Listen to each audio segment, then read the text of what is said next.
Ladies and gentlemen, welcome aboard today's edition of Pozo Nation. First up, did the feds just arrest a Fed at the Capitol rally? We'll get into it. Next, stunning images from the border, the Rio Grande crossing, Border Patrol agents rounding up migrants on horseback. They're going to be sent home. Next, Democrats blocked from a massive green card handout that they were trying to jam in the new spending bill. And finally, a new report is out on General Milley downplaying the 2020 riots to Trump. All this and more ahead, Human Events Daily.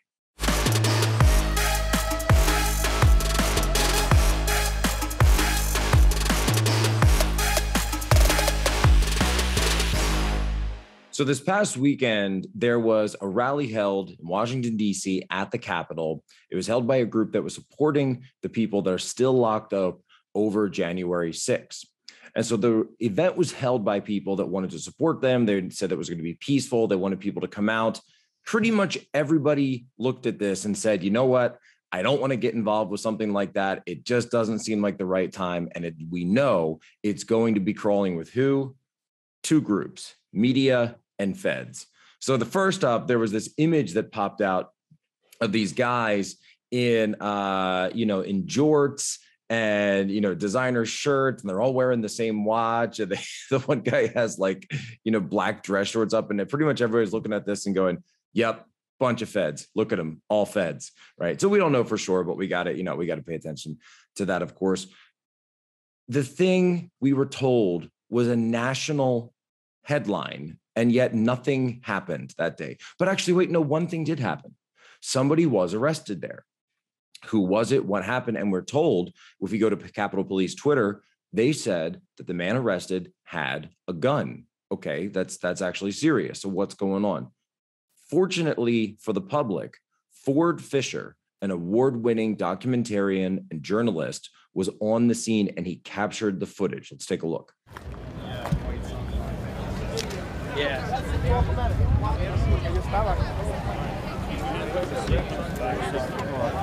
Push him back. Back up. Creds on you? All right, I'm going to get the creds. Get back there. What happened? Back up, please. Cruiser 100. We have the individual stop. You guys just give us a little space, all right? Give us a little bit of space. Give us one space, all right? Thank you. Ask the waiter what? Are you on the cover? Give us some space. Are you part of the event? I'm just here. Where's your weapon? Help the guys out. It's on the boat. Everything all good? You already verified? Back up. Everything good? What's your name? Working? No. 9:35 November. Good. Chips around there. What's your name, sir? Just don't drop it on my head. How about that? Perfect. What do you want to take? What's your name? All right, give me a diamond this way. Copy. This way. Go straight. Copy. Out of my way, people. Thank you. Move back. Move back. Move back. Back up. Move back. What's your name, sir? What's your name?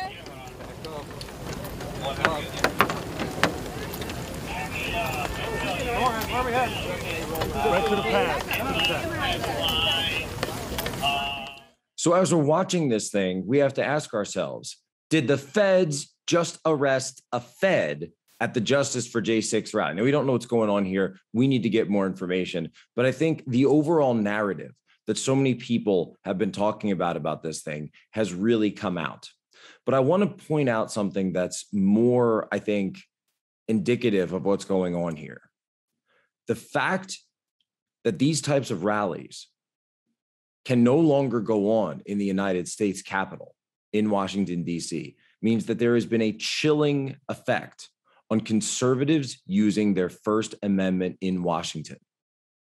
Understand the draconian nature of where that leads.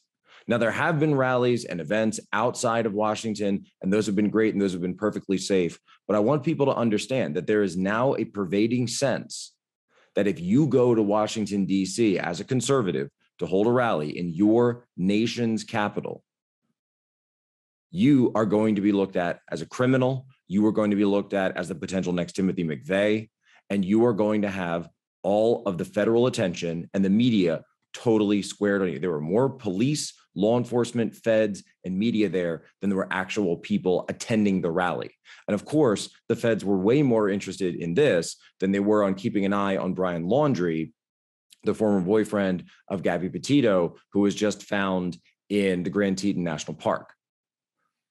Understand, Chris Wray, Merrick Garland, and the entire system over there at the FBI needs to be reformed. It needs to be reformed immediately.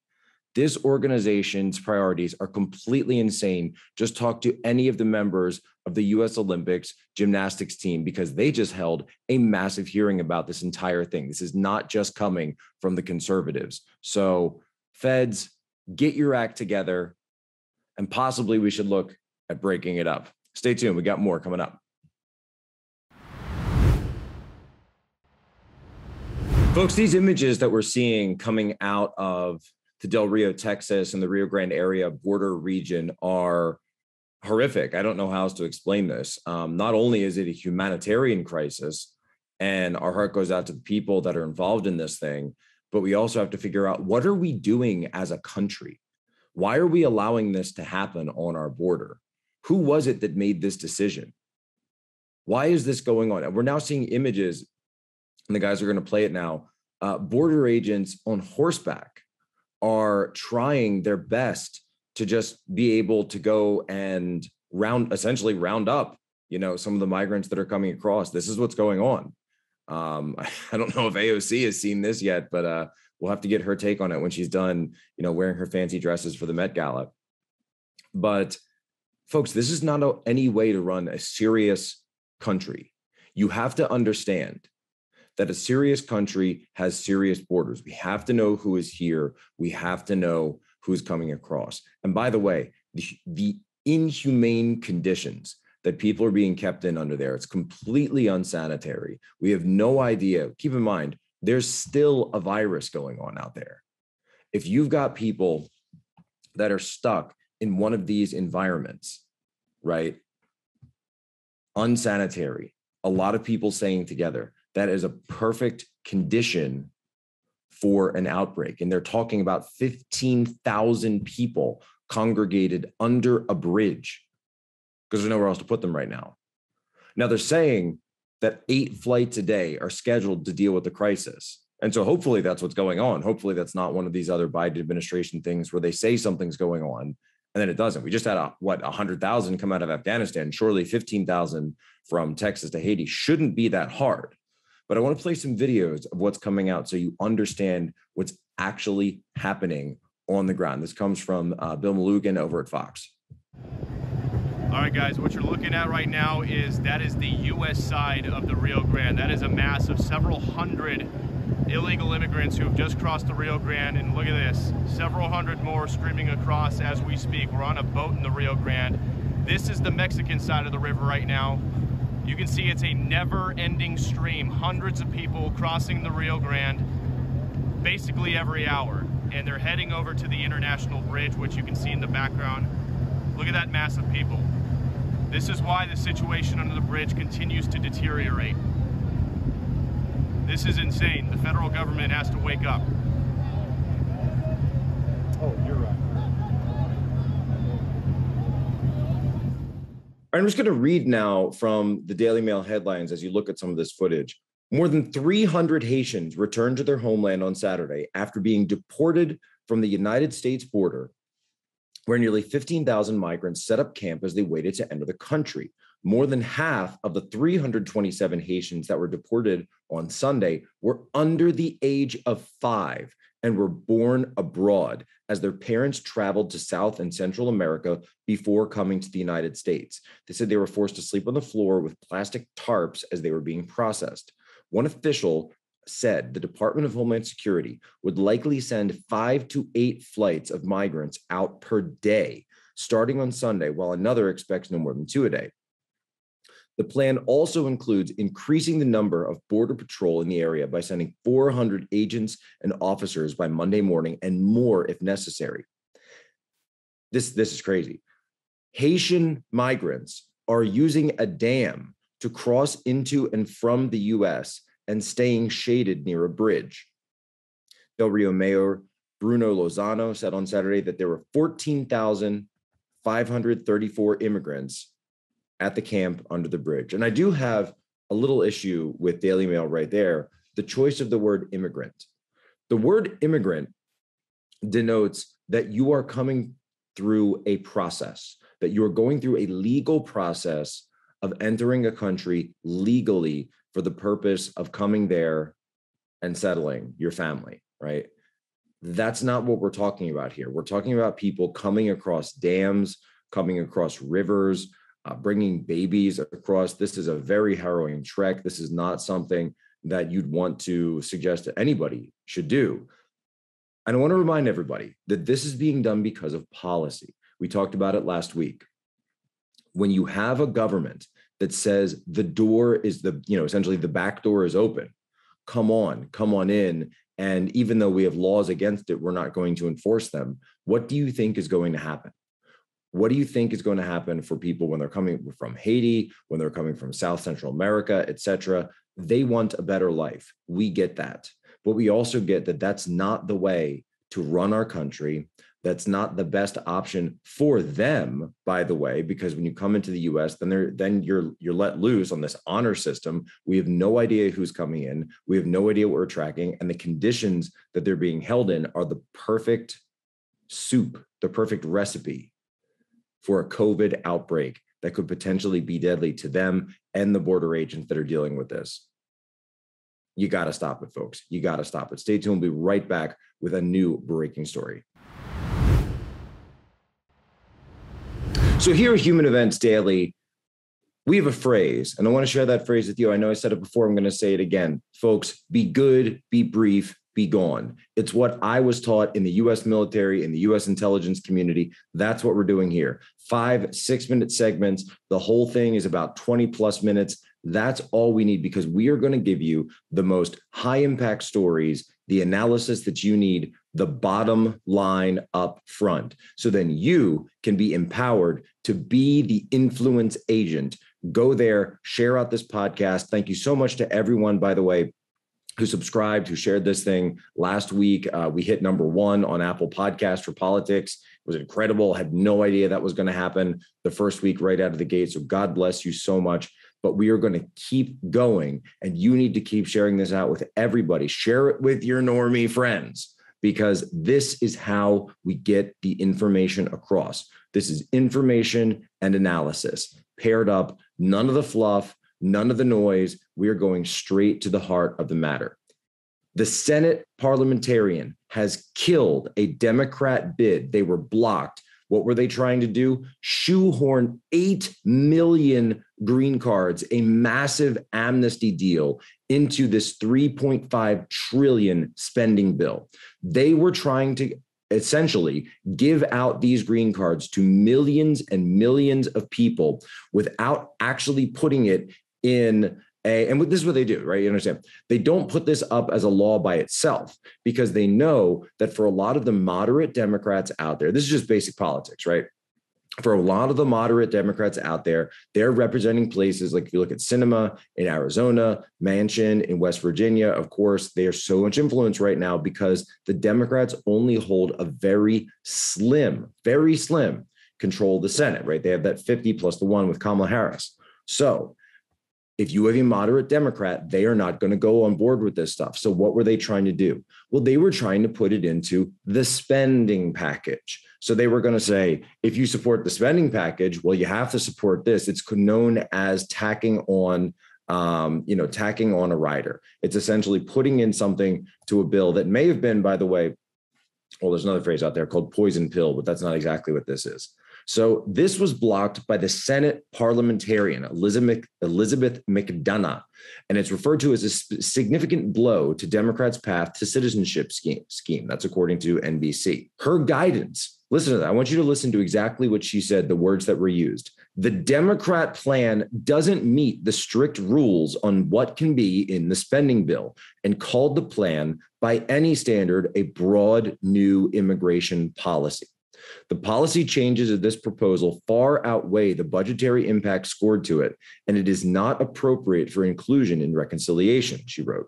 Changing the law to clear the way to LPR, this is lawful permanent resident, that's what a green card is in official terminology, status, is tremendous and enduring policy change that dwarfs its budgetary impact. So understand what's going on here, folks. Understand what's going on.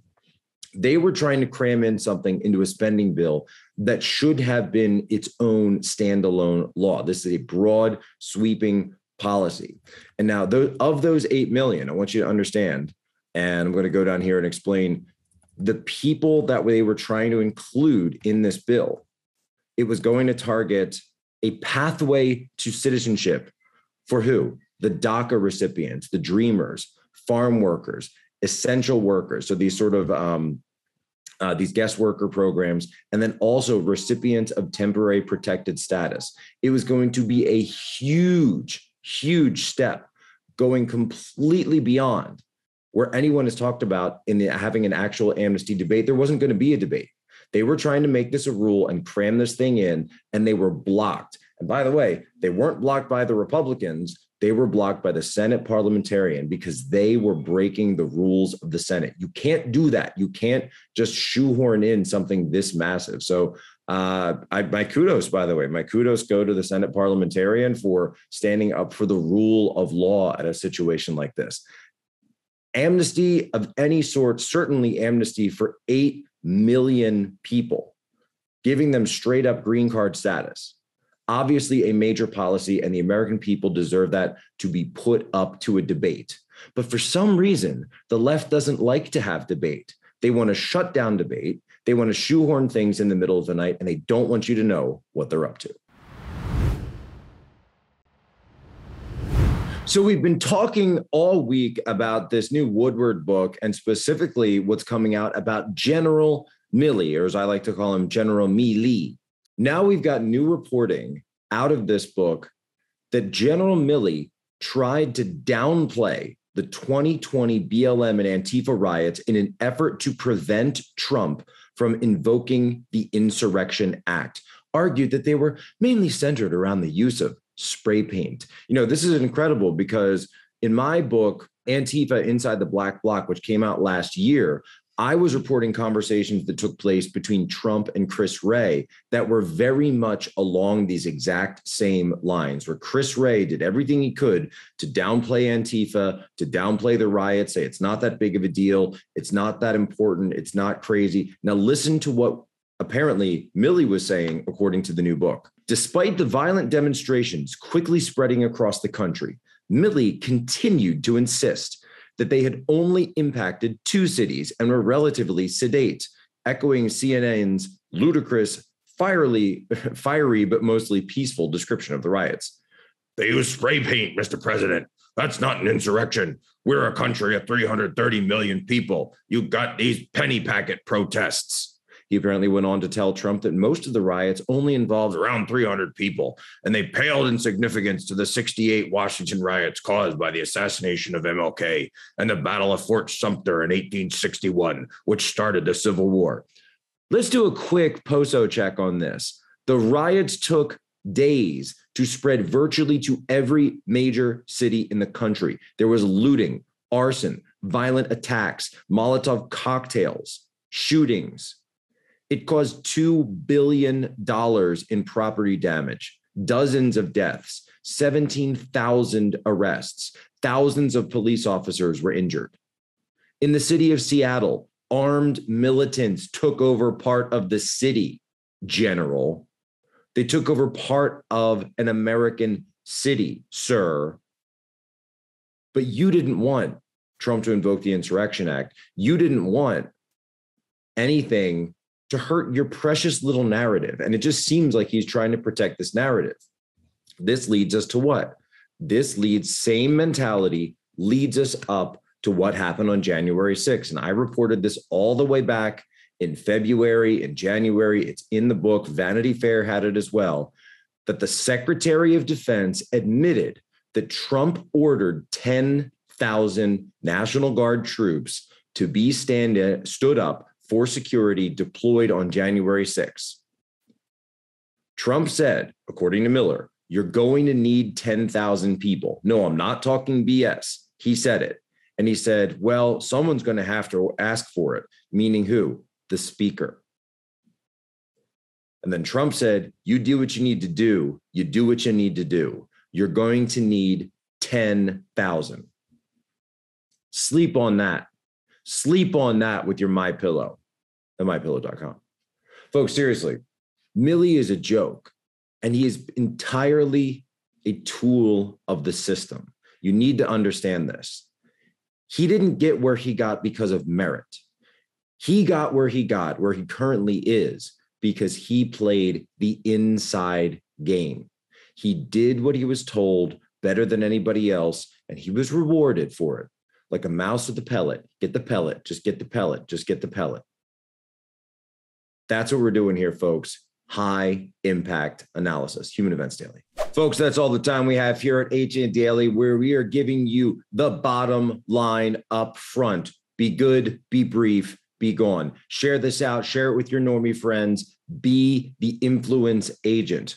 But before we go, it's time for today's moment in history. September 20th, I want to bring you back to 1777, the Revolutionary War. The massacre of Paoli in Pennsylvania. The British were camped at Tredyffrin, preparing to cross the Schuylkill River and attack Philadelphia. But Lord Howe got word that Mad Anthony Wayne and his camp were preparing an ambush. So what did he do? He attacked the camp itself, soldiers affixed with bayonets, and massacred the entire troop that was waiting there. Understand what our soldiers fought for to give us the freedoms that we have today here in the United States. Ladies and gentlemen, as always, you have my permission to lay ashore.